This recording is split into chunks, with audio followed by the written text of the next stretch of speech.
நம்ம மதராசியோட ட்ரெய்லர் ரிவ்யூலாம் போட்டோங்க. அதுக்கு ரெஸ்பான்ஸே ரொம்ப கம்மியாக இருந்துச்சு. என்ன மதராசிக்கு ரெஸ்பான்ஸ் வீடியோவே கம்மியாக இருக்கு அப்படின்னு நான் யோசிச்சுக்கிட்டே இருந்தேன். அப்புறம் தான் தெரியுது உங்க ஒரு ப்ரொமோஷனே ரொம்ப கம்மியாக பண்றாங்க. ஒருவேளை கூலி அடிவாங்கிறத பார்த்து பயந்துட்டாங்களோ? போடா பேசும்போது அதெல்லாம் படுத்துறது.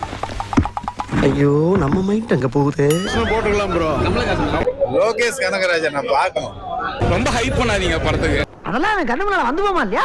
கூலி அடி வாங்குறத பார்த்து மதராசி டீம் கொஞ்சம் பயந்து ப்ரொமோஷனே கம்மியா பண்ண மாதிரி இருக்கு. ஏன்னா இது வரைக்கும் அவங்க வந்து ஆகஸ்ட் மாசம் 2 போஸ்டர் விட்டு எந்த ப்ரொமோஷனுமே பண்ணல. இப்போ இருந்தா படம் ரிலீஸ் ஆகிறதுக்கு முன்னாடி ப்ரொமோஷனா போயிட்டு இருக்காங்க. அங்கேயும் போயிட்டு சுத்தி அவரை மதராசி படத்துல வந்த சலம்பல சாங்க்கு உட்காந்து டான்ஸ் ஆட சொல்லிட்டு இருக்காங்க. எப்பவுமே ஹீரோயினி தான் டான்ஸ் ஆடி பார்த்திருப்போம். இந்த தடவை மதராசி டீம்ல இருந்து போனவங்கள சிவகார்த்திகேயனை டான்ஸ் ஆட சொல்லி உள்ள கேட்டுக்கிட்டே இருக்காங்க.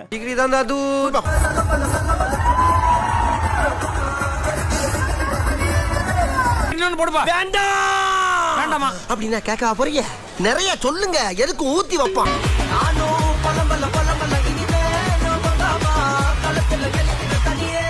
இன்னொன்னு போடுற நீ கேக்குற, இனிமே நான் தானே கேட்கணும்.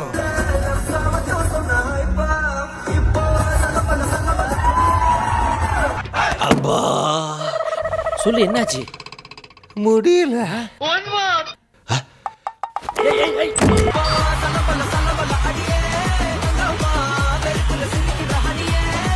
மணியோ இப்ப 12, இதுக்கு இல்லையா சார் ஒரு 2, இதுக்கு இல்லையா சார் ஒரு 2. இன்னொரு விஷயம், கூலி படத்தை இவ்வளவு அடி வாங்கினதுக்கு அப்புறமும் லோக்கியே காணுமே, எங்க போனாங்க அப்படின்னு தேடிட்டு இருந்தோம். கடைசியில பார்த்தா இப்பதான் நேத்தோ தாங்க ஒரு தியேட்டர்ல கும்பலா உட்காந்து கூலி படம் பார்த்துட்டு இருந்தாரு.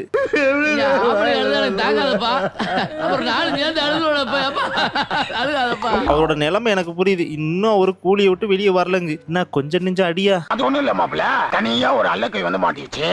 தனியாவா? சிவா எவ்வளவு அடிச்சாலும் தாங்க உங்களுக்கு. அந்த மாதிரி அடிங்க. 3 மணி நேரம் மூச்சு திணற அடிச்சானுங்க.